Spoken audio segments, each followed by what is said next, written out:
God, I'm looking old. Sort of one or two people I've been underneath for Morris changing the clutch.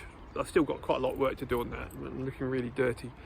Right, part of what I'm doing is you sort of see people like Hubnut and one or two others buy a classic car, buy something cheap, don't buy this, don't buy that, don't do X, Y, Z.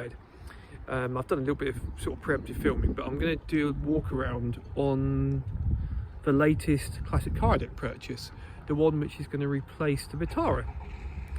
And somebody once described buying old Range Rovers is like playing Russian roulette, but with only one empty chamber in the gun, in the revolver. So I've played Russian roulette. Now I'm going to stop this and we're going to have a walk round, and I'm going to talk to you a little bit about as I walk around it. So there we go. Hopefully we can edit this. I had people walking past, so I had to stop because obviously you know, I've come down here and filmed down here before this is done in the key and pan ring. And what we have here is a 1988 P36 Range Rover, which is basically sort of, you know, you just don't buy them. Now this one isn't quite as daft. These things came with 3 engines. They came with the 4-litre V8, which is a stretched lump of the classic 3.5 engine which Rover bought from Buick, from General Motors Buick, back in the early 60s or mid 60s. They come with a 4.6, which is really stupid, or, and as we come round, they come with the underpowered 2.5 straight 6 BMW diesel lump. This one is the 2.5 diesel lump, which the difference is between about 8 mpg, and on a run this car will go over 30 to the gallon. And here we go, quick, there you go, classic cars. I do the same thing to the Morris Minor. She definitely has a certain amount of British DNA. Now you know, she's okay, you know, she isn't brilliant, but she's okay. And when I talk about gambling, I bought this car for a lovely gentleman called Ben down in St Just, down near Land's End, who I went down and I saw the car not last Sunday, Sunday before. Jess and I went down in the MGB, which you're allowed to do underneath the restrictions and XYZ, it wasn't too far. And went down, sort of, Ben was really honest with me, completely couldn't ask for a more gentleman, straight guy, absolutely brilliant, real gentleman. I'd actually forgotten to take any money down. I said, well, how do you want me to pay for this once we agreed on a price, which is between Ben and I? And Ben went, oh, look, don't worry about it, you've agreed to buy it, no matter. Then I will admit that I spent the next week going, oh my God, what have I done? Because no one buys a Range Rover. And I will say, I'll put some pictures in at some point. She was covered in mud as well, which we'll see some sort of sign of it later on.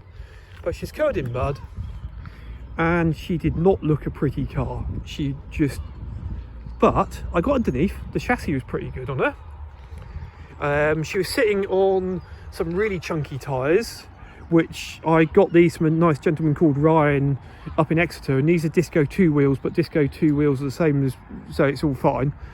And yeah, she was covered in mud. He hadn't had her more than about 6 months, and she wasn't really being used, and I think he wanted to go to someone who'd appreciate her. Now, being a DSE, she's an interesting combination of having some nice features, because as a friend of mine says, there's no such thing as a poverty spec Range Rover, but if we open up the door, you can see that she has leather interior, like COVID diesel glove. She's got a leather interior. There's certain things like the catch on the glove box doesn't work, but mostly, touching wood, a lot of the electrics actually work on her, and I suspect that she hasn't been used very much.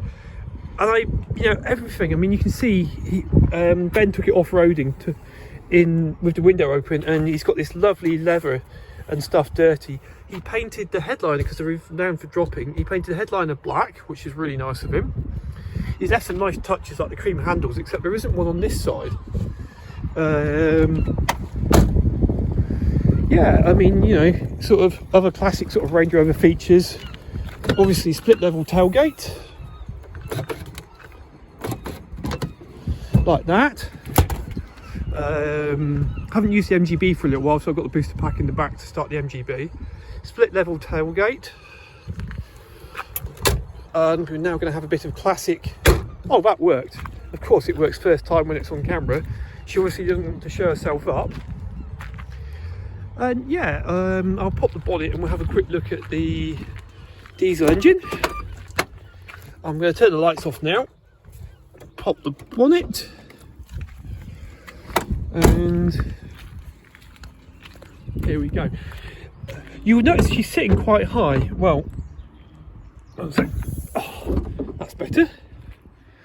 This is this engine's in all sorts of stuff, but this is the straight six diesel engine out of which I think 528 3.2 turbo diesel.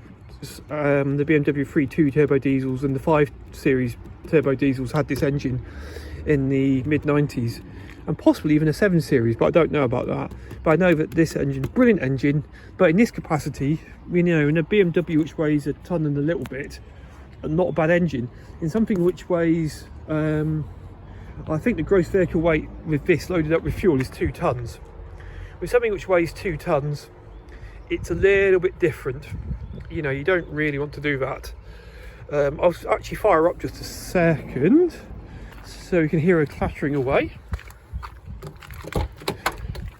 Oh, where is the key? In fact, actually, this will be quite good because we can sit inside. Aha! Right, let's hope I've turned the stereo off. If not, there's going to be a very, very quick. Oh, I've just turned the volume down. That's better.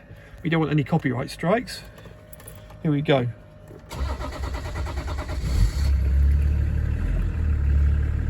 Right, there you go. I've just dropped the glove, so that's better. We don't want the plastic, obviously. I might be a Range Rover owner, but I don't want to do it. So yeah, obviously, sort of, you've got lit up dash. A lot, I mean, so much of this car actually works, which is really lovely. Heated seats, front seats are both heated. They're not super hot, but they're just nice.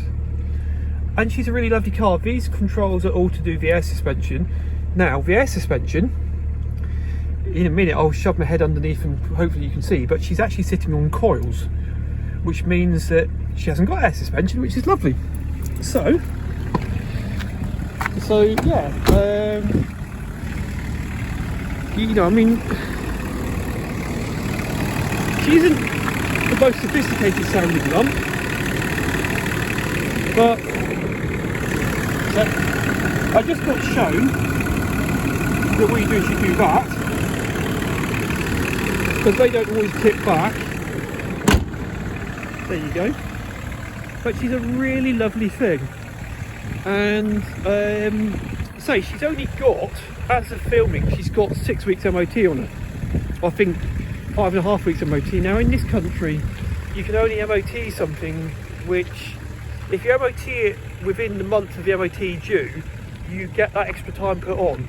And I've just had Mark at RNG Motors at Carnkie, which I'm going to put a link on underneath, go for an pre-MOT. Mark's been saying for ages. I met he and his wife on the beach. She swims most days, lovely lady, but slightly start raving mad for that. And when I'm doing my driving job, I sort of pop up there quite a lot, and he's been saying really lovely people, link provided at the bottom, and they really love the Land Rovers and Range Rovers. And I sort of turned up, and when I told him I'd done this, he said, "Oh, we'll just do a pre-MOT on it. We'll find out how bad it is." And he's gone through and he's gone, "I've got a bargain. It needs 3 patches of welding, and it needs the flexi pipe and the exhaust sorted a little bit. But other than that, she's good." Yeah, and sort of, so yes, so I am really, I mean, the only really worst thing about it is she's better fuel than the Vitara, but the insurance is frightening, so I've got to try and sort out the insurance on her. So she hasn't got a name yet. I don't know if she'll be other than just the P38. I mean, I've got the BMW F650, and it's always just been known as the F650, so it might just be the Range Rover. But that isn't an insult, because she's a very, very classy, lovely vehicle. So yeah, I will do a review on the Vitara and get the Vitara up for sale soon. but this is a replacement, and I really couldn't be. The only thing is the MGB will probably be up for sale in the next 3 or 4 months as well, because the MGB is surplus to requirements to an extent, because one of the roles which the MGB did was allow me to drive up to the northeast to see my mum. Well, to be honest, I'm probably going to be taking this car. I'm going to have to get some roof bars for the paddleboard, obviously, because wherever I go, a paddleboard goes. But yeah, she's a really amazingly lovely car. So anyway, so that's that, and welcome to the fleet.